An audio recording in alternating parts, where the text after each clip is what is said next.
नमस्कार, VCN times में आप सभी का स्वागत है। मैं हूं नबीला काजी। आइए रुख करते हैं इस खबर की ओर। छत्तीसगढ़ के भिलाई में बाप बेटे ने मिलकर एक युवक की हत्या कर दी। मृतक हत्या का आरोपी था और वह चाकू लेकर महिला गवाह को धमकाने पहुंचा था।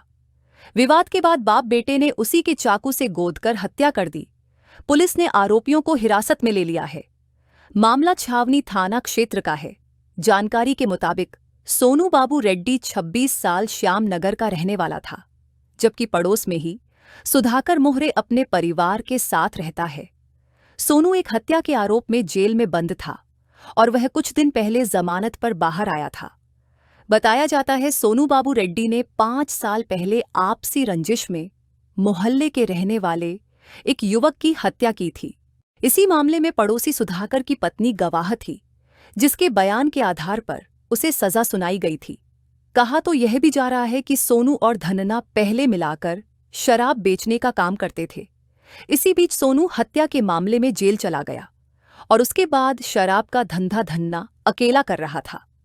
जमानत पर बाहर आने के बाद सोनू पहली बार गुरुवार दोपहर 2 बजे सोनू धनना के घर आया था।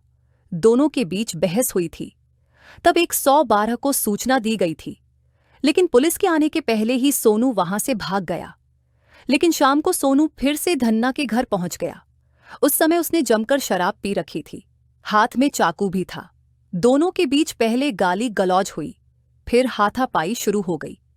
इसी बीच सोनू ने धनना पर चाकू से हमला करने का प्रयास किया, लेकिन चाकू छूटकर जमीन पर गिर गया और मौके का फायदा उठाकर बाप बेटे ने चाकू उठाया और सोनू के पेट में ताबड़तोड़ वार कर दिए, जिससे उसकी मौके पर ही मौत हो गई। हत्या की सूचना मिलते ही मौके पर पहुंची पुलिस ने दोनों को हिरासत में ले लिया। उसके बाद सोनू को अस्पताल भिजवा दिया।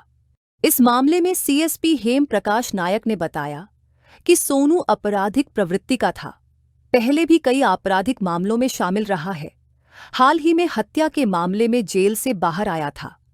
शुरुआती जांच में सामने आया है कि वह गवाह को डराने के लिए गया था, लेकिन खुद ही वारदात का शिकार हो गया। कैंप 2 में श्यामनगर इलाका है, नहर पार के पास में है ये इलाका। एक सोनू बाबू उर्फ रेड्डी, इसकी हत्या हुई है।